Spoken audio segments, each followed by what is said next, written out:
This is Michael Orrell of mobileburn.com, and today I have with me the Samsung SGH A877 Impression for AT&T. It's a new 3G capable QWERTY messaging and multimedia device. One of the defining features on the device is a new 3.2-inch AMOLED wide QVGA display. I'm going to unlock the display right here. See, it's a large touchscreen and it's really bright and colorful. I mean, that's the real benefit of AMOLED displays. They have blacker blacks and brighter colors, and they can even use a heck of a lot less power because black pixels, like on this display here, don't require any backlighting. Since every pixel generates power or generates light for itself, there's no backlight. So you can look on the edges. There's no light seeping through. It's really a brilliant display technology, and Samsung's been using it quite a bit lately on their high-end phones. In terms of physical design, you can see on the left edge we have volume controls, and we have a dedicated multitasking button. You press this and it brings up quick access to some of the most common applications on the device. On the back we have a 3 megapixel camera. There's no autofocus though. Speaker grill right there.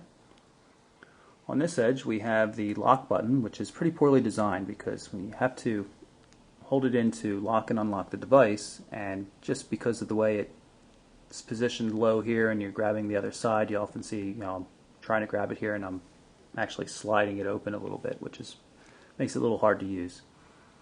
The camera shutter button, on the other hand, makes sense because you're using it like this and it's easy to activate.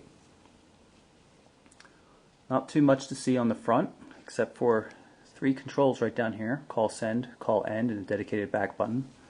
The proprietary Samsung power and headset port is up top. Somewhat of an unusual location, but I suppose that works. Let's take a look at the keyboard, so get a better look at the display. The keyboard has 4 full rows, which means you get 3 rows dedicated to just the letters. So the letters are stacked the way you would expect them. B underneath H, is still next to the N. There's no space bar jammed in between the B and the V and things like that. Virtual keypad here has to be used with the function key. You have some quick access buttons, like for hold this one down to access the messaging application. There are even arrow keys over here, which are pretty handy. Keyboard has good feel in general. The keys are a little rubbery, but that's not a problem except for the space bar. The space bar is a little finicky. You have to make sure you're pressing on the right edge or the left edge. If you hit somewhere in the middle, sometimes it doesn't register properly. So that's the only real problem with it. It's pretty good overall, and with that display it looks really nice. Now, one of the things we see on all these high-end Samsung devices is the new TouchWiz interface on there. So you can see I'm loading a widget tray, pulling it up and closing it. It has a bunch of widgets here that we can drag onto the display, and I'm not real pleased with this background image I'm using right now because it doesn't look right in this orientation. So I'm going to use this widget to go find something maybe a little more generic. Let's set that one.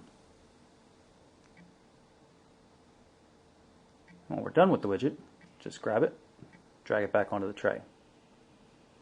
Tap that little tab there, and it goes away. Now when we close the device, it goes back to a vertical orientation. Same thing's true with the main menu. Samsung makes mention of an accelerometer in there, and you'll see it in other parts of the device, but you're not going to see it on some of these things like the main menu. It doesn't work until you actually open the device up. We're going to take another look at the widget tray while we're in the vertical orientation. You can see also that we can scroll up and down through the widgets. Now you just drag a widget on, drag it off, but notice that I dragged it from the top and now I put it back in. It's in the 4th position, so it makes it a little difficult to keep track of where things are. Some of the widgets can be activated just by tapping on them while they're in the tray, like your favorite contacts here. Whereas a lot of them, like the clock, don't do anything. Here's the navigation system, which will pull up just by tapping on the icon in the tray.